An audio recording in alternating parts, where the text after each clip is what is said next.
حضرت انس رضی اللہ عنہ بیان کرتے ہیں، رسول اللہ صلی اللہ علیہ وآلہ وسلم نے فرمایا، جب بندے کو اس کی قبر میں رکھ دیا جاتا ہے اور اس کے ساتھی واپس چلے جاتے ہیں تو وہ ان کے جوتوں کی آواز سنتا ہے۔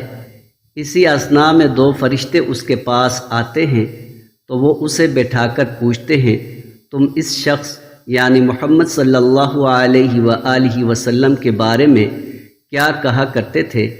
جو مومن ہے تو وہ کہتا ہے، میں گواہی دیتا ہوں کہ وہ اللہ کے بندے اور اس کے رسول ہیں۔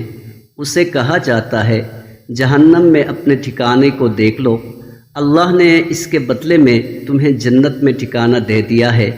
وہ ان دونوں کو ایک ساتھ دیکھتا ہے۔ رہا منافق و کافر شخص تو اسے بھی کہا جاتا ہے، تم اس شخص کے بارے میں کیا کہا کرتے تھے؟ تو وہ کہتا ہے، میں نہیں جانتا، میں وہی کچھ کہتا تھا جو لوگ کہا کرتے تھے۔ اسے کہا جائے گا، تم نے حق بات سمجھنے کی کوشش کی، نہ پڑھنے کی۔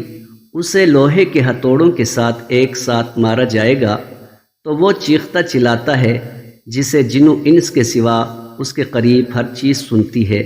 مشکوٰۃ المصابیح حدیث نمبر 126۔ حضرت عائشہ رضی اللہ عنہا سے روایت ہے کہ ایک یہودی عورت ان کے پاس آئی تو اس نے عذاب قبر کا ذکر کیا اور ان سے کہا، اللہ آپ کو عذاب قبر سے بچائے۔ حضرت عائشہ رضی اللہ عنہا نے عذاب قبر کے بارے میں رسول اللہ صلی اللہ علیہ وآلہ وسلم سے دریافت کیا تو آپ صلی اللہ علیہ وسلم نے فرمایا، ہاں عذاب قبر ہے۔ حضرت عائشہ رضی اللہ عنہا بیان کرتی ہیں، میں نے دیکھا کہ آپ اس کے بعد جب بھی نماز پڑھتے تو عذاب قبر سے اللہ کی پناہ طلب کرتے تھے۔ مشکوٰۃ المصابیح حدیث نمبر 128۔